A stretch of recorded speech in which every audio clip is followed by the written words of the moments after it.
Summer concerts, pool parties, chill nights under the stars. We're stocking up our closet so you're ready to look your best for all of it. At Plato's Closet in West Ashley and North Charleston, we're buying all things summer. So bring in your tees, tote bags, sandals, sunglasses, and more. We pay cash on the spot for gently loved name brand looks. Plato's Closet is the go-to destination for trend-forward teens and young adults who support local and shop sustainable. Visit Plato's Closet today. Plato's Closet, located in West Ashley on Sam Rittenberg Boulevard and North Charleston on Rivers Avenue. Ever tried reading while jogging, cooking, or even juggling flaming torches? Yeah, it doesn't end well. But with audiobooks.com, you can conquer books without the circus act. Dive into over 450,000 titles, including more than 10,000 free ones. Get hooked on a bestseller, find your next obsession, or finally read that classic you've been avoiding since high school. And here's the inside scoop. Sign up today for a free 30-day trial and snag your first 3 audiobooks on the house. Sign up for your free trial at audiobooks.com/podcastfree today. That's audiobooks.com/podcastfree. Welcome to All About Agatha, the podcast dedicated to reading and ranking every single mystery novel written by the Queen of Crime, Dame Agatha Christie. I am Kemper Donovan, and on this episode, I will be interviewing Ruth Ware. This is the second time she will be on this podcast. Catherine and I had such a wonderful time talking to her a couple of years ago that I could not resist having her on again. I am just going to get right to the interview because it's a really good one. 2 years ago, back in May of 2020, to be exact, Catherine and I were lucky enough to interview my guest today. At that point in her career, Ruth Ware had written 5 best-selling psychological crime thrillers in 5 years, including The Woman in Cabin 10 and The Turn of the Key. Since then, she's written 2 more. One by One, which came out in 2020, and this year's offering, The It Girl. As noted by her editor in a little prefatory note to the advanced reader copy I obtained in advance of this interview, she actually did not publish a book in 2021, but I suppose we can forgive her for that, given there was a pandemic going on and all. We'll be focusing on The It Girl for this conversation, which is due out very shortly on July 12th in the US and August 4th in the UK. I know that Catherine was specifically looking forward to having you back on, Ruth, so I'm just going to have to be extra enthusiastic on my own behalf and on hers as well. Welcome back. Oh, well, thank you so much for having me back. It's such a pleasure to be here. And just wish Catherine could have been here too. I'd love to give listeners a general sense of what The It Girl is about. You are probably tired of having to summarize it. So why don't I give it a shot and then you can let me know if I got anything wrong. That would be amazing. And then I can totally plagiarize your version if it's better than mine. I don't think that will be the case, but here goes. The story is bifurcated between alternating before and after sections, the schismatic event being the murder of April Clark Cliveden, our titular It Girl. April is a charismatic and beautiful and extremely clever first-year undergraduate student at the fictional Pelham College in Oxford University. The story is told from the perspective of April's roommate, Hannah Jones, who's a bit of an outsider at Oxford, having come from more of a working class background. And Hannah was instrumental in the arrest and subsequent conviction of April's would-be murderer, a porter at Pelham College named John Neville. But when the book opens, John Neville has just died in prison, and he has protested his innocence till his dying day. And there is this journalist/podcaster, actually, who approaches Hannah with doubts about Neville's guilt. And those are doubts that Hannah herself harbors. So obviously there's an amateur investigation that ensues, which focuses on the group of friends surrounding April who lived together that first year at Pelham, all of whom may have had a motive to kill her. Beyond Hannah, there's Emily, an extremely driven and ambitious maths major, I should say. Will, who is April's posh boyfriend, who later becomes Hannah's husband, which is interesting. There's Hugh, also fairly posh, though much more socially awkward, and what we would call a pre-med major here in the States. His major is medicine, and he does indeed become a doctor. And then finally, we have Ryan, who is more of a rough and tumble northerner, a little bit of comic relief.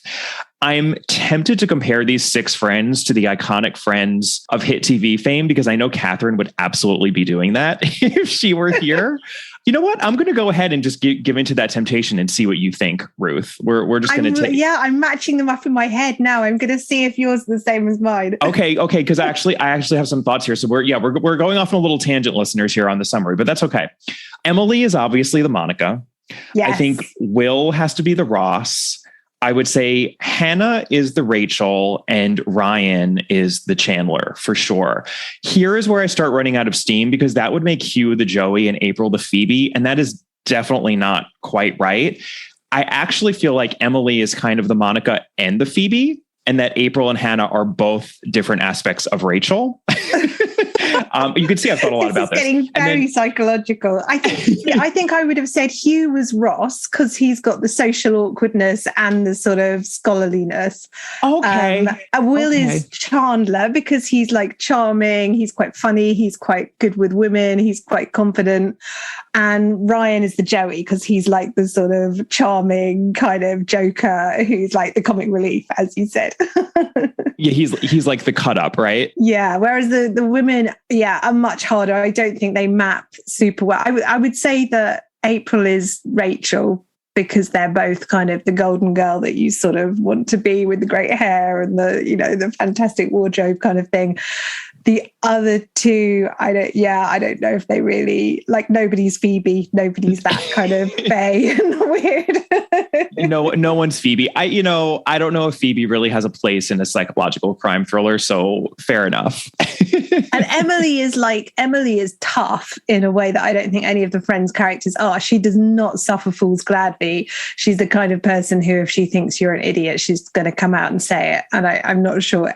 All of the Friends characters are just quintessentially a lot nicer than that. So. Right. That's why I mean, if anything, she's the Monica, just because Monica, the sort of OCD and kind of blunt way that she has about her. She's probably the toughest within a group that is not very tough collectively, or that's true. Fair point. I enjoyed that. Yeah. I love that it is 6 friends, and that it's just such I think an iconic grouping. And I think even in that lovely letter, by the way, which your editor included in the advanced reader copy, which you don't get very often. I mean, clearly your editor really believes in this book and loves it, but they mentioned the big chill as well. We have echoes of those sorts of stories, which are always a lot of fun, especially in a mystery.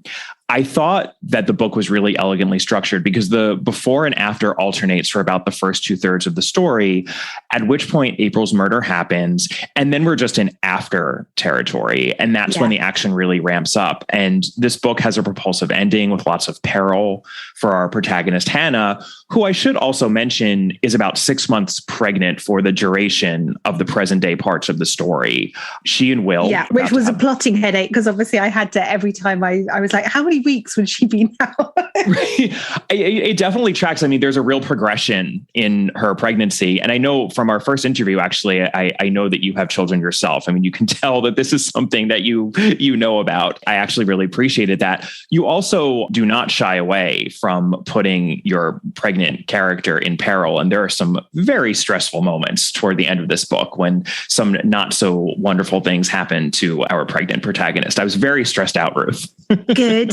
I'm glad you were supposed to be. And I think that was one of the harder aspects writing it, because Hannah, she's going to be a new mom, and she arguably should be taking better care of herself than she is.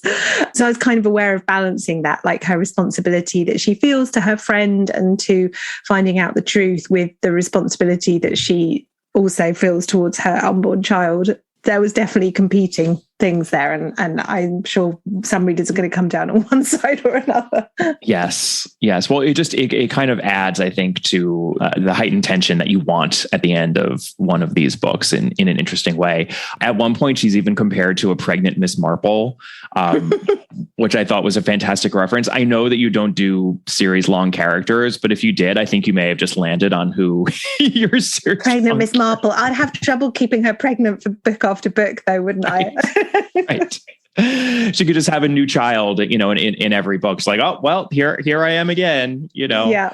Another baby, another mystery. Yeah, exactly. To wrap up what has now been a very rambling summary on my part, we do, of course, find out whodunit in the end. And it is surprising and puzzle-ish, though wrapped up in the trappings of a modern day psychological thriller, which is what you do so well. Does that give a fair sense of what is going on in The It Girl? God, I think that was amazing. When I'm asked to summarize it, I usually get in a flap and do about sort of 4 lines and like, oh, it's dark academia with like a bookseller. So no, you did a really good job. I think you hit all of the important beats of the plot. I couldn't do a better job. Well, I should also mention that while the before sections, of course, take place in Oxford, the present day story is set in Edinburgh, and there's a lot of scene setting in and around the city, lots of bookshops and cafes and restaurants with hills and castles in the background and whatnot. I'm curious why you chose Edinburgh. Have you spent a lot of time there? Well, I love it as a city. I have been there quite a number of times. There's a very good book festival called the Edinburgh International Book Festival, which if people are ever in Edinburgh in August, it is a lovely place to summer if you are, like me, someone who does not do well in the heat, because Edinburgh is very chilly year round and rainy, which is, you get some sun in August, but you're never going to be too hot. And I've been to the book festival many times. I love Edinburgh as a place to hang out. But I suppose partly I was thinking about it from Hannah's perspective, that Oxford is in it's not as far south as you can get in the UK, but it's definitely towards the south. It's sort of parallel with London. Sure. And if something terrible happened to me, I think I would want to get as far away as possible from that place. And Edinburgh is, it's not quite as far as you could get. Like you could go to Aberdeen, I guess, which is even further north, but it's a big, beautiful city. It's large enough to disappear into in a way that some of the kind of Highland cities aren't. And it's about as far as you can get from Oxford without falling into the sea, while still being in a sort of major capital city. And it's in a different country with, different newspapers, different media, different laws, different politicians. So it just felt psychologically right to me that Hannah would flee her past, both metaphorically, but also geographically. Yeah, the book felt rather wide-ranging as to the United Kingdom in a way that I think often psychological crime thrillers don't, because they tend to take place in, just one specific location, and even to emphasize, the claustrophobic or stationary aspects of existence. And because we have this before taking place in Oxford, and then Hannah herself comes from the South, right? Even further south. And then you have all these students who are dotted around the country, right? And then the present day parts are taking place in Edinburgh. I feel like a more holistic sense of the UK than I'm used to in a book, in a really good way. I appreciated that. It feels like this book has a wider scope than some of your other books. It's definitely a departure for me, because I'm more known, I think, for writing sort of locked room mysteries, or at least very sort of closed stage mysteries. And this one isn't in the same way. It probably still has a closed cast of suspects pretty much. But yeah, you're completely right. I got to gallivant about the UK a little bit more than I normally do, which was quite fun. I mean, in a way, I wondered if it wasn't an unconscious reaction to the fact that none of us has been able to do that for the last 2 years. It's like you kind of got a little bit of your cabin fever out by traveling around in your head. I think it probably was, actually. It was written, it very much was a book that came out of lockdown. I was imagining it, while I was homeschooling my kids, and all of us were confined to, essential journeys only. And so, I think there was a very real kind of desire to get out, visit places that I hadn't been to for years, and thinking, where would I go if I could go anywhere now? So absolutely, that was definitely an influence. But I think also the kind of the locked room claustrophobia element of the plot comes in the before sections when Hannah is at college, because, I didn't go to Oxford. I went to Manchester, which is a huge university with like multiple campuses. And I think one of the things that that I was really conscious of conveying was the very different experience of being in a college situation where, you know, often Oxford colleges only take 300 students. So, you know, everybody knows you. They all know your business. You're all living in the college, studying in the college, eating in the college. It's a very close-knit, claustrophobic community in a way that I don't think anywhere else really is in the UK, certainly. And so in a way, it was sort of having the present day section be a little bit more free-ranging was sort of a way to contrast against that, I think.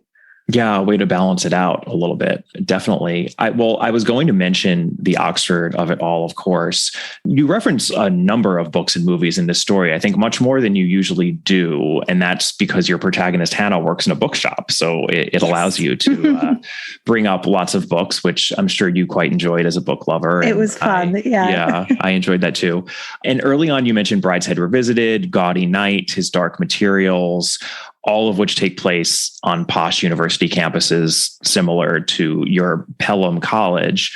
Later on, you reference Brideshead Revisited again, in addition to Chariots of Fire. And of course, it's not just Dorothy Sayers who set a mystery on a university campus with Gaudy Night. There's Miss Pym Disposes by Josephine Tey, which is one of my absolute favorites. The Moving Toy Shop by Edmund Crispin, along with a lot of other Crispins, The Case of the Gilded Fly. I mean, his serious detective is an Oxford Don. So you could argue that all of his mysteries are basically set on a campus, or at least campus adjacent. Colin Dexter's Morse series, which Catherine actually particularly loved. The Secret History by Donna Tartt, which I believe we touched on in our first interview. I know you're a big fan of that book as well. My point in mentioning all these titles, I promise I do have a point, is that it reminded me of something that the literary critic and theorist Alison Light wrote about. I was actually fortunate enough to interview her recently. And as I was reading your book, I remembered this point she made about how Christie didn't actually set any of her books on a university campus. The closest she got was Cat Among the Pigeons, which of course is an all-girls boarding school, but the students there are much younger, of course, than college age. And Alison Light's point was that Christie is actually much more anchored to the middle classes than she ever gets credit for. She's very much not obsessed with toffs and the aristocracy and whatnot, even though that's what some people, some more casual fans of hers, come away thinking. That's a little bit of the cliche sometimes that people have in mind when they think about Christie. But I also think to a large extent that she, like all good writers, simply wrote what she knew. And we, of course, know that she didn't attend university, or for that matter, any school whatsoever, other than a few pensionnats in France when she was a teenager. So I was curious. I did, do a little bit of research to see. I was like, did Ruth go to Oxford? Because you really do such a great job, I think, of conveying what it feels like to enter this sort of high stakes environment where there's so much pressure on these young people to succeed, and how claustrophobic it really can feel. So I wanted to ask you about that. I was just going to chime in and say I completely agree. And I think that's the reason why Christie never did a campus novel, because she didn't go to university and probably didn't trust herself to write about it. Whereas I think she does tackle girls' schools, because by the time she wrote that novel, her daughter was at boarding school. And I think that's why it's a later novel. It's not one that would have been reflective of her own childhood. It's one that is set at the same time as her daughter's childhood. So I think it's exactly as you say. It's not a world that she knew, and probably, I think as well, university at that time probably felt much more of a closed sort of circle, much more remote and kind of ivory towered. But no, as you rightly say, I didn't go to Oxford. And in fact, I wrote a little bit about that in the acknowledgements at the end, because it does seem there's so many wonderful books and films set at Oxford that it does feel extraordinarily arrogant to decide to do one when you didn't in fact attend. And I made a decision not to apply to Oxford. And I'm still sort of figuring that out kind of 20 years later, why I didn't go that route. And I've given myself lots of different answers. And I think at the time it was a sort of weird reverse snobbishness that I kind of felt it would be ivory towers and posh people. And I felt that I didn't want to kind of be part of that. But a lot of my friends did go to Oxford, as did my sister. And it is an incredible experience. It's a beautiful town. I'm someone who loves historic buildings. I'm obsessed with architecture, as people who've read all my books probably know. And I think there's a part of me that will always be jealous of the fact that they got to walk through those, incredibly ancient doors and got to, sleep in those rooms and go up those staircases. And so this book, in a way, was my excuse to kind of wallow in that slight jealousy, and to spend a lot of time phoning up old friends and, asking them for their reminiscences and getting the minutiae of Oxford life off them, which was really fun. It was sort of like interviewing my mates, which was, a nice thing to do. Well, I want to just read out one section because I think it's representative of the work that you're doing in the book. And that's interesting to me that it's almost like you're working out something personal to yourself that, this is something that you chose not to do and maybe feeling wistful about that because there's such specificity here, even though Pelham obviously is not a real college, but it feels very real. And I think it goes a long way toward the power, I think, of that story in the past and what happens to April and Hannah and everyone else. So this is what you write. It was true, Pelham wasn't the most rabidly academic of the Oxford colleges, but it certainly leaned that way, rather than towards the sporting drinking culture of some of the others. On a scale from work hard to play hard, Pelham definitely prized the first more. But nor was it the most meritocratic of the colleges. As Ryan had pointed out, it had a high intake of private school students, higher than the already high Oxford average. Taken together, the two made for a weirdly febrile atmosphere that combined academic privilege with a panicked realization that no one here was getting a leg up. There were no kindly teachers to help with cramming or hint at which papers to revise. Here, there were no extra classes, no mommy or daddy to organize after-school tutors and emergency summer school. You were on your own, sink or swim. And Hannah had no idea which camp she would be in. And what I just love about that is I think a big through line of this book is what happens to Hannah. And this is not going to be a spoiler because it really has nothing to do with the mystery. But given that we're alternating between before and after, we're presented with this character in Hannah of someone who has made good and gotten into Oxford and is making the plunge, placing herself among all of these more posh and upper class seeming people and doing brilliantly, really seemingly at the start of some sort of an amazing career. We don't even know what. She doesn't know what either, but we know she's going to be brilliant. And then that gets contrasted with where she is in the after sections. And of course, the fact that a murder took place is part of the reason as to why that's happened. But I think that there's a universality in there in terms of expectations not lining up with reality when one goes off to college or just starts something and has such dreams and goals that don't necessarily pan out. And I think that also is something that you really explore here side by side with the mystery that unfolds. Yeah, because as well, all of that is exactly right, but also it's not just Hannah's experience. Hannah is feeling it more sharply than some of the others in her friendship group, I think, because she drops out. It's not really a spoiler to say this after April's death. So she doesn't finish her course. She doesn't have a degree. She's not able to go for jobs that require a university degree. So she's sort of quite aware that her life has been shaped by that choice to drop out. But in a very real sense, her husband Will is in the same boat, in spite of the fact that he finished his degree and he's not happy with his job. He thought, like many of us did when we were 21, 22, that he was going to go out and change the world and do great things. And actually he's ended up doing 9 to 5 in order to pay their mortgage. And, Ryan, for different reasons, he's had a really debilitating stroke as a very young man, and his life has taken a turn that he never expected and he's had to come to terms with. So I think part of the book is, I suppose, the fact that it's written in these two sort of before and after sections. And for me, they were probably the two big turning points in my life. When the point where I left home and went to university and had, for the first time in my life, really complete freedom to decide who I was. And certainly the university I went to, which was Manchester, that freedom was, it was pretty daunting because it was a huge university. You really could completely reinvent yourself. You could get lost, you could get found, you could do whatever you wanted. And then the other big turning point was in my 30s when I had my first kids. And I think for lots of us, I'm aware I'm incredibly lucky to be doing my dream job, and I feel very lucky about that. But it's often a point in our lives where we look back and take stock and think, did the dreams that I had when I was 18 really match up with what ended up happening? And I think certainly for Will, definitely for Ryan, maybe even to an extent for Emily, that probably didn't happen. So yeah, it was. I guess it was sort of trying to look at those two sort of life milestones in a life. Yeah. Yeah. Well, and I appreciated with Emily, especially because she is extremely ambitious and driven when she is a first year student in university. And then we do see her in the present day, and she has made good on that. She's probably the only one who really has, but it's not as though she's living a dream life either. Yeah.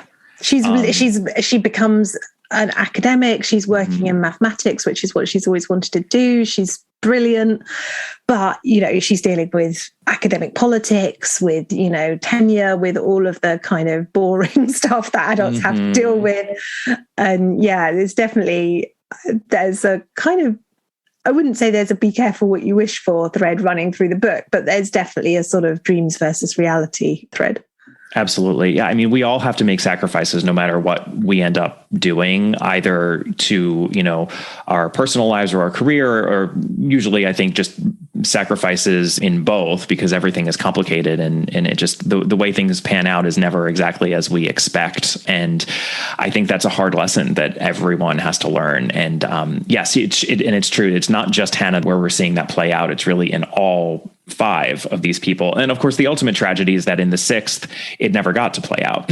So I just thought that was all really interestingly handled. And that's sort of the big chill aspect of it too. And there is a bit of, wistfulness that I think is sprinkled throughout the book as we're comparing where these characters have ended up to where they started. And that felt very true to life. It is time to talk about BreadBox. As I've mentioned a few times now, there is so much to find on this streaming platform, and I'm so thrilled to be able to offer a 50% discount on the first month of your monthly subscription if you are listening to this in the US or Canada. You just have to use promo code Agatha. And when you do, you too will be able to taste in the delights of not just Agatha Christie content, but so much more mystery content. There is seriously just mystery upon mystery upon mystery for your delectation over at BreadBox. One of those non-Christie mysteries that I really enjoy is the Vera series. It stars the fabulous Brenda Blethyn as the titular Vera. That's Detective Chief Inspector Vera Stanhope to you. This is based on the series of books written by Anne Cleeves, not to be confused with Anne of Cleeves. I'm just a big fan. I came into it because I knew that I love Brenda Blethyn, quite honestly.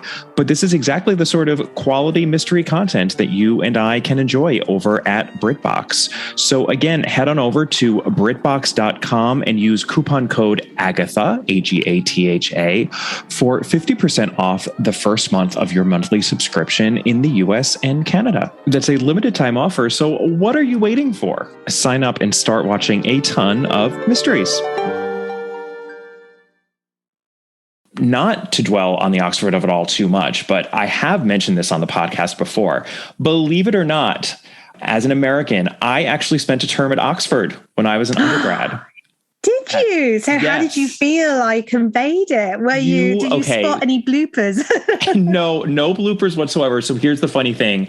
So I was essentially an exchange student. I went to Stanford University undergrad, and Stanford has had a house at Oxford for a long time. I actually don't know how old the program is, but they essentially have this house, which is several old row houses that were stitched together so that the house where all the students are is just this crazy patchwork with like staircases leading to nowhere. And it just like this ridiculous house that we all live in, which is lovely. And I actually to this day made some of my best friends at Stanford during my Oxford term. The drawback to that is that not being housed with the British students or the students from the UK at their colleges meant that there was always a major divide, as I'm sure you can imagine. And I mean, especially as portrayed in your book, if you're not living, among all of these people who are in this rather closed off college together, even if you're going into the dining hall and eating with them and trying to have conversations, I never really you're felt always like an outsider, quite literally, because you're not inside the college. Yeah. Yes. Plus, we're American. There was definitely a lot of eye rolling going on. I apologize on behalf of my people. No, we Americans are kind of obnoxious as well. It's fine. We deserve half of the eye rolls that we get. But I did a bunch of courses at St. Catherine's College, actually. And then Magdalen was the college that we were most affiliated with. But so it's really funny. You have a moment in this book where Hannah actually scales a fence and ends up tearing her jeans and even maiming herself slightly. Yes. Because she's trying to get in. She has a much better reason for this. So I literally did that at Oxford. Oh, that's so funny. However, for me, it happened on May Day. There's a really big tradition at Oxford on May Day, and specifically May Day Eve, where, not to put too fine a point on it, a lot of people just go out and get extremely drunk and just sort of carouse. And let's just say I embraced that tradition, and I scaled a fence for some reason and completely ripped, from ankle almost to thigh, a pair of jeans. And I believe even came into a class the next day, still a little worse for wear. And it was very obvious what had happened. Slightly hobbling. Yeah. But no, I think you absolutely captured so much. My favorite memory that you brought up for me was just the term JCR, the junior common room in the college, which is sort of like the student lounge. But our Stanford house also had a JCR, and there would always be tea in the JCR every afternoon. I really struggled with how much translation to do for all of that, because certainly, when we were at university, they would just phrases that you learned in the first week that were completely foreign to you, and then suddenly you found them tripping off your tongue. But I think for anybody who hasn't been to a particular, because it's not even all universities, it's a very specific type of university, has a junior common room and a senior common room. And I was like, but it wouldn't be plausible for these characters to be spelling all of this stuff out, because it would just seem normal to them. But clearly not everybody reading this is going to know. So I'm glad that, you appreciated the work that I did in inserting those terms. I totally did. And that's funny. I was going to ask you, is that an Oxford specific thing? So it's not. There are JCRs in other universities in the UK. I suspect it probably originated at Oxford and Cambridge, but certainly I was at Manchester.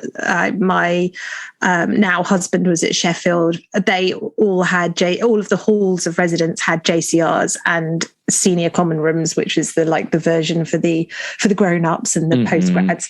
Yeah, so it was a pretty well-known term in the red brick universities, which is, I guess, sort of our equivalent of the Ivy League. But I think in many other universities, they won't have existed and people won't know what the term means.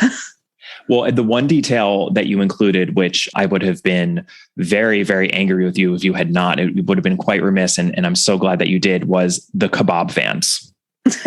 Yes, the Oxford kebab vans. The kebab vans are, and I'm sure those are at other universities in the UK as well. But kebab vans is something that we do not have in the US, at least not in exactly the same way. And oh my God, the kebab vans at Oxford were a daily part of my experience. I feel like I lived outside of those kebab vans for a while.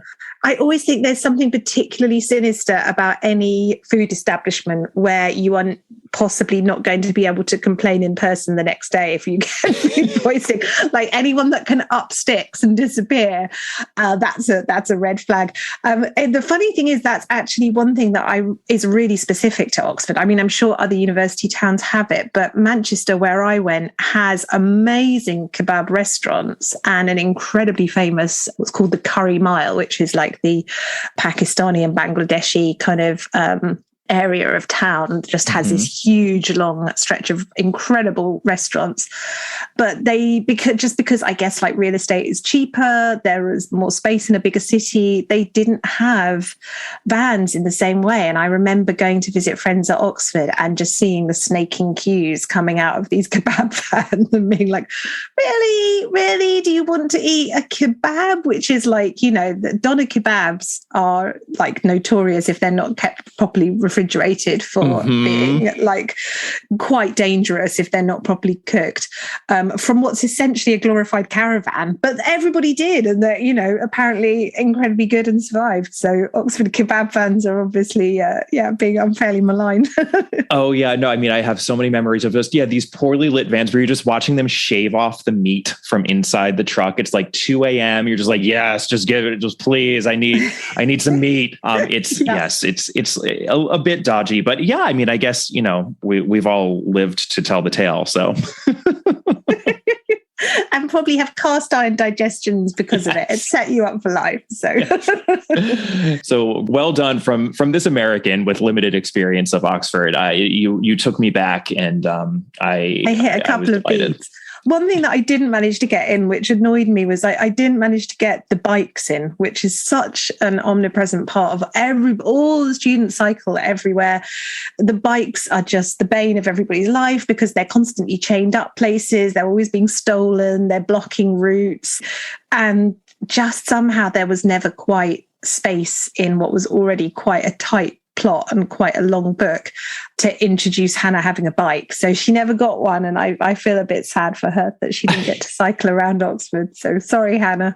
Well, you know what? That still rang true for me because it's really funny, but that is the only aspect, I think, of going from Stanford to Oxford that did not involve a culture shock, because Stanford is very specifically a biking campus, like crazily so in the US. Like I had a bike, and I am so not a biker, but like everyone has a bike at Stanford. It's a mess. Also, yes, I mean, so many bike accidents. I have fallen so many times at Stanford on my bike and witnessed horrible collisions and gotten my bike stolen, and it's just a disaster. And now that you say it, it's true. People did bike at Oxford, but I think I didn't even clock that because I was so used to biking culture normal. And didn't have one while I did my term at Oxford. So that was okay with me. I'm let off. And maybe I spared Hannah a horrible bike accident. So oh my God. So I just wanted to pause a moment to tell you all about another podcast that I think you will all enjoy. It's called Play On Podcasts, and these are epic audio adventures that reimagine Shakespeare's timeless tales, featuring original music composition and the voices of award-winning actors. Each episode explores plays from Macbeth to A Midsummer Night's Dream in a way that you can actually understand it, and it's created specifically for the podcast form by some of America's most exciting playwrights, directors, and composers, and performed by Stage and Screen's best. Check out their current season of King Lear, which stars Emmy winner Keith David and Severance star Tremel Tillman. Hear Shakespeare like you've never heard before. And we all know Agatha Christie loved her Shakespeare, right? Subscribe to Play On Podcasts wherever you get your podcasts. So there are, of course, a number of Christie-ish elements in this book, as there always are in your books. One of the reasons I love your books as much as I do. I wanted to mention a few of them in a non-spoilery way. Good luck. Yeah, right. So first off, I mean, this is pretty obvious, but this is an investigation into a crime from the past, of 10 years ago too. And what could be more Christie than that? In the podcast right now, we're at the end actually of our review of Christie's novels. I just published the Postern of Fate. Oh yeah. Not episode. One of her strongest ones, in my opinion, but No. So we just really have Curtain and Sleeping Murder left. And of course, a lot of her later books are very much investigations into crimes from the past. And even Five Little Pigs, one of her best, is an investigation into the past. I mean, did you know early on that you wanted to do this kind of before after situation where it was these characters looking 10 years back? Because it really does make the investigation, it introduces a lot of challenges, I would have to say, narratively, to be able to have revelations 10 years on rather than just simply having the investigation take place right after the murder happened. Well, I'd already done in The Lying Game, I'd already done something similar in terms of having, The Lying Game is very different in terms of there's much more withholding of information. The people involved basically know what happened, although some of them have pieces that they need to slot into place. So it's not an investigation in the same way, whereas this is much more Five Little Pigs in terms of going back. There's Elephants Can Remember as well, which is another one that I love, going back, talking to people, sifting through the reliability or otherwise of their memories. But I think that I allowed myself to have my cake and eat it in a way that Christie didn't quite so much. She, with most of her kind of past time investigation books, keeps the narrative pretty strictly to the present, and relies on conversations and memories to evoke the past. Whereas I did let myself have a very strong past tense narrative. As you point out in your introduction, the first probably 2/3 of the book is pretty evenly split, flashing back and forth between the present and the past.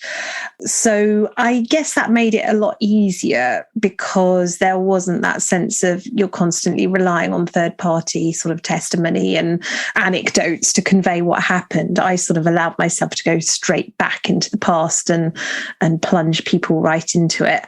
But I think I'm fascinated by memory generally, right from my first book, In a Dark, Dark Wood, which is also another past present book, although in a very different time scale. It's, someone at the end of a weekend contrasting their memories of what actually happened with where they are in the present. So that much takes place over 48 hours. But I'm fascinated by memory and by perception and by what we think we've seen versus what we've actually seen versus what we persuade ourselves that we've seen many years later when we've rehearsed events over and over.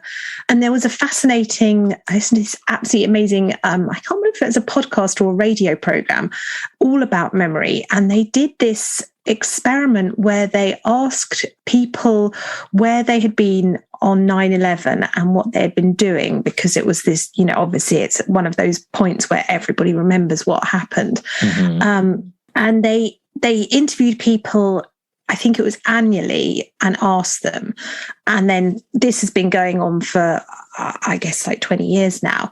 And some people's accounts have changed a lot, like new details introduced, contradictory details. But the fascinating thing is that when some of them have been confronted with what they said originally in the immediate aftermath of 9/11, and they don't say, oh, I must have made a mistake, I must have misremembered. They believe that their original self was in fact the wrong one and that their current memory is the correct one. And they will go to some lengths to explain the discrepancy and explain why, well, I probably was still in shock, I wasn't thinking clearly, I would have got it, whereas very clearly, like, 20 years later, your memory is going to be less reliable. And every time we recall a memory and tell a story, we remember it slightly differently. And that new version is what gets recorded and pulled out next time. So it's sort of like a process of a long game of telephone with ourselves, I guess. And this book, it doesn't go into that in sort of enormous detail. In a Dark, Dark Wood was much more sort of obviously about memory and the tricks that the memory can play. But it's definitely, I think, it's a 10-year gap allows you to play with things like that and to play with the fact that your perspective changes and evolves. I think Hannah, one of the things that's changed over the 10 years is that John Neville, who has been this kind of almost this bogeyman to her, this person that she's kind of completely terrified of, that fear recedes a bit as she gets older and more self-assured and more confident. And then when he finally dies, it disappears altogether, which allows her to look at events from the past in a sort of different way. So yeah, having that time gap definitely allows you to do sort of interesting things with comparing how you see things in one time frame versus how you might feel about it many years later. Yeah. I mean, we all want memory to be a simple recording device and want to believe that, but it just isn't. And I think, in a way, I think that goes to the heart of mystery. When we do these breakdowns on our podcast of Christie mysteries, we talk about the world as it appears to be versus the world as it actually is. And the frustrating thing is that we almost can't access the world as it actually is after it happens, right? And then the longer that we, the farther away we get from that moment, the more we might change it. Like you said, I love that idea of playing a game of telephone with ourselves. I think that is absolutely what happens, but it's quite unnerving to be reminded that our perception is a filter, right? And is actually affecting the way that we receive the world. I mean, that's what lies at the heart of optical illusions, right? Like, I'm always a bit unnerved when I'm like, oh, right, my eyes right now in the present, not even bringing memory into the equation, but my eyes are not necessarily seeing what is actually there because my brain is already trying to, quote unquote, correct for what it's seeing. And, we're just constantly doing that. And that process is definitely coming into play when it comes to memory. And it's interesting. I never thought about it, but Christie does not really, she's not doing the contrast as much, because even though she is investigating past crimes, it is always from a single perspective of the present, looking back into the past. She never actually goes to the past. It is always a sort of backward looking investigation, as opposed to, okay, well, here's our snapshot of when it happened, and then here is what's happening in the present. And the reader is actually the one who can compare the two. Yeah, no, very much. And I think it's actually something that I think, because some of the adaptations have chosen to go into the past, it's quite surprising when you then read the books and you're like, oh no, they never. There's a really good adaptation of Five Little Pigs, which dwells quite heavily in the past section. They actually film it and you see it all unfold, and I love it. It's a really good version, but it takes away something from the fact that in the book, you're very aware that you're getting this very filtered version, and that every version that everybody's giving you is slightly different and slightly less accurate. And when you see it on film with your own eyes, you're getting the truth, because that's the only real way you can film it. I sort of was able to have my cake and eat it, because you see the past, but you see it through Hannah's eyes. So you're aware that even the past you're getting is a sort of filtered version, exactly as you said. It doesn't have 10 years of delay, but you're still seeing it with Hannah's preconceptions and prejudices and concerns overlaid. Hopefully that's something the reader's aware of throughout. Yeah, there's so many ways that Christie can be captured on film and TV, but then there are significant ways in which she cannot. And I think that is absolutely one of them. And I've said this before, but there's no book in which she does that more brilliantly than Five Little Pigs, because we never actually see Caroline and Amyas Creole with our own eyes. We only get the accounts from all these Rashomon-like accounts from other people. But you finish that book and you know who they are, or you at least feel like you know who they are. You've created a sort of composite picture of all of the different versions of them. No, absolutely. Yeah, and they're two of her more memorable characters in the whole canon, and we never actually are presented with them face to face, so to speak. Just brilliant how she does that. Well, it's really funny that you mentioned Elephants Can Remember just a couple of minutes ago, and I thought that I was going too far with this, and I was not going to bring up what I felt like was a little bit of an allusion to Elephants Can Remember, but being very non-specific here, at the end of the book, and your very climactic ending, there is a character who is thinking about making it look as though two other characters who are standing on a cliff that one of them has shot the other and then killed him or herself. And I was like, well, that feels like a very Elephants Can Remember sort of a situation. Were you thinking about that at all when you wrote it, or am I just reading into things? Not consciously, but okay. It is a book that I have read more than once. And, I think as a mystery writer, the difficulty with doing stuff is that Christie's done so many things so well and written so many books. It's very difficult to do anything that she hasn't already done. So I'm sure it must have been in the back of my subconscious, right. Because you're right. Now you mention it, it's a very similar setup. Right. And, but no, I wasn't paying homage to her in that scene. I wish I had been. Okay. Well, you know what? You can be now. Now you can say that you are. I'll claim it. Yeah, that was my Elephants Can Remember homage. And, Christie doesn't own a copyright on murder-suicide atop a cliff. So no, thankfully. Yeah. And then the final Christie-ish thing, and I will have to be very general about this because I don't want to spoil the solution, of course, to the puzzle that you have here. But there is what I will call a temporal obfuscation where the timing of events leading up to the murder doesn't necessarily play out the way it might seem to at first glance. Again, this is very much the world as it appears to be versus the world as it actually is situation. And there are so many Christies, both short stories and novels, which hinge on that sort of obfuscation. The brilliant thing about it is that once we're told what happened, it feels so simple and so seemingly obvious when we're on the other side of it. It's that retrospective inevitability. And in that solution, I have to imagine that you were somewhat inspired by Christie in a general way. Oh, absolutely. Yeah, I think out of all of my books, the how done it is the most Christie-ish of all of them. Maybe The Woman in Cabin 10 as well it has some sort of a similar sort of twistiness to the solution. But yes, there's a sort of sleight of hand element to how it plays out that it was pretty directly inspired by Christie, not specifically necessarily by any of her plots, although I agree she does do similar things in a couple of her books. But I think what she does so well is to make you take for granted something that you should not have taken for granted. And then at the end, she goes, well, of course, that wasn't true. And you're like, oh, but I took that for granted. It's like, let's not say which book, just in case there's one person in the world who hasn't read it. But, the fact that you take for granted that one person did the murder, that is not something you should have taken for granted. But you do, because she leads you into it. And then, spoiler alert, it's more than one. So, yeah, I think I was definitely trying to pull off something similar where something that you take for granted is not the case.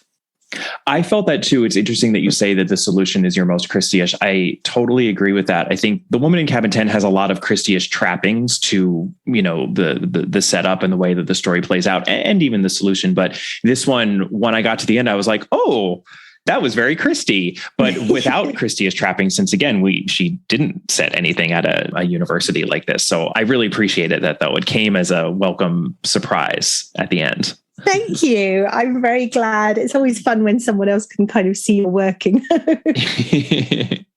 Well, you said in our first interview that your favorite Christie is always changing. I believe that you actually cited Nemesis as a favorite back then. At the time, we were very far away from covering it, but we have since covered it. And it's actually one of my favorites as well. I just really, really adored that novel upon rereading. Not that it's perfect by any means, but it's really, really just such a great late career Christie. I'm curious if you have a new recent favorite Christie, or one that you've been thinking about or had recently read. And if not, that's fine too. But I couldn't not ask you about your thoughts on Christie titles. Well, funnily enough, I did another interview today in which I was asked for my favourite Christie, and I've sort of swung back to saying, and then there were none, just because it's so cleverly structured. And I recently got to make a kind of bucket list trip to Burr Island, which is the island hotel where Christie stayed many times and wrote many of her books, and Then There Were None is supposedly one of them. Evil Under the Sun also, right? Evil Under the Sun, yes, which is set on an island hotel. And actually one of the adaptations was filmed at Bear Island. So I'd sort of swung back to saying that, but I was asked today, and it was specifically about a Marple, and I did cite Nemesis. So there you go. It's it's not a perfect book by any means. It has some opinions very of its time, some things that you would want to argue with Christie if you were meeting her over a cup of coffee. But I think where it is really moving is about old age and the aging process, and the fact that Miss Marple is trapped in this sort of body that's getting frailer and frailer, but her mind is still as sharp as a bacon slicer, as Sir Henry Clithering has it. So, it's definitely up there for me among the top. But yeah, I do love Five Little Pigs as well. So I'd say there's more a canon of my favourite Marples and Poirot's probably. No, I love Nemesis as an answer because it's not one that we get often, and having just reread it, I would put it right up there too, especially because I think it does get unfairly neglected. So Nemesis is a great answer. I'm curious, you even alluded to the fact, I think that this book to me felt particularly filmic, actually. And I think in a way, like when you were saying how Christie doesn't necessarily convey when she's talking about her past crimes, she doesn't show us the past crime. And that's a change that has to be made when her books are being adapted. This book to me feels particularly adaptable, as do so many of your other books. So I have to ask, is there anything on the horizon in terms of film or TV adaptations for any of your books, this one or any of your previous ones? They're almost all still under option, or some of them been bought outright. And the It Girl, I think I'm allowed to say this. I'm never completely sure what I'm allowed to say and what I'm not, is under offer. I think I can say that. So hopefully, it's got as good a chance as any of them. I do think that books with split timelines are quite hard to film, just because of the practicalities of, do you try and age the actors up 10 years or do you go with different actors? And both solutions have their disadvantages. Although 10 years isn't a ridiculous, I think the same actor could play their 20-year-old self versus their 30-year-old self. I didn't change that much. Right. Myself, but I didn't change that much until my 30th birthday. So yeah, who knows? But yeah, it is under offer, and I would love to see an adaptation of it. So yeah, fingers crossed. I would too. And it was certainly doable in Anatomy of a Scandal. I don't know if you saw that recently. Yeah. That was a similar brilliant book and really good adaptation as well. Yeah. So, and that was, I think, about 10 years. And they actually made the decision to do different actors, which I thought was interesting, but it worked. It worked because they cast it well. Yeah, no, I agree. They pulled it off. So yeah, with the right director and the right casting director, it could work. And then my final question I have to ask, are you working on a new book? Is there going to be a book for 2023? There will be a book, unless I deliver it and my editor recoils so hideously that it turns out not to be that book. But no, there will be a book for 2023. I'm working on it at the moment, but it's a slightly too ugly duckling stage for me to say anything about it. And I also don't have a title. I have a possible title, but I don't want to say it in case it isn't the right one. So yeah, that's probably all I can say. But unless it turns out to be a real turkey, which touch wood, I don't think it is. It feels okay to me now. There will be a 2023 Ruth Ware, definitely. Okay, well, ugly duckling and a turkey. It sounds like there's lots of foul, lots of birds involved. There are no birds harmed in the process of this book. No birds hurt in the writing of this book. No, I totally get that. It's at that delicate stage where it's like the souffle that will just deflate if you talk about it before. And also, I think quite often I don't really know what a book is about until, I mean, I know what it's about in a superficial sense in terms of I know who the main character is, but I don't know what I'm trying to say until I get to the end. So I sort of feel I have to get there, decide what I was meaning by the whole thing, and then I can talk about it. I totally get that, but I'm relieved to hear that it sounds as though we will have our Ruth Ware fix for fingers crossed. Yeah. Well, congratulations on the It Girl and also just your amazing output in general. I mean, I was of course joking about the year you took off. I'm using air quotes there. You can't see the year I twiddled my thumbs. As we all did. Yes. But thank you so much for being on the podcast again. You know, as always, I would encourage everyone to go out and buy the It Girl, especially at an independent bookstore near you, either online or at a brick and mortar shop. If you are making your way out in the world, just so thrilled to have you on again, Ruth. Oh, thank you so much for having me, Kemper. It was such a pleasure. And yeah, I hope I can come on and fangirl about Christie sometime in the future. Absolutely. We'll have to make it a hat trick at the very least. Thank you, Kemper. It was such a great interview. Well, that was effortless in the best of ways.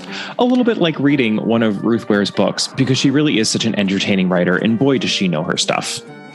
She often gets the Agatha Christie comparison, and I think actually that it's particularly apt for this book. So I hope that many of you will go out and enjoy Ruth's book, Appetites Whetted, by this conversation. For our next episode, I am actually going to be covering a Poirot short story. That will be The Third Floor Flat. Very few of these Poirot short stories left, so let's savor each and every one of them. There will, of course, also be a discussion of the David Suchet adaptation of that short story. If you would like more content, you can always head on over to the podcast's Patreon account. That's over at www.patreon.com/allaboutagatha, Patreon. I've included a link in the notes for this episode. June's episode was a deep dive review of Why Didn't They Ask Evans, written and directed and minorly starring Hugh Laurie. And in just a few days, I will be dropping the July episode, which is all about Giant's Bread by Mary Westmacott, the first Mary Westmacott novel Agatha Christie wrote. Very autobiographical, similar to Unfinished Portrait, the second Mary Westmacott that Agatha Christie wrote, which Catherine and I already covered in a Patreon episode, but a little more complicatedly and interestingly autobiographical, actually. You can email me at allaboutthedame@gmail.com, and you can find the podcast on Twitter at allaboutthedame and on Instagram at allaboutagatha. And I would so appreciate a rating and or a review. It still helps other people find the podcast. I love hearing from you in any form, but particularly in the form of a rating or a review. I'll see you next time. Bye.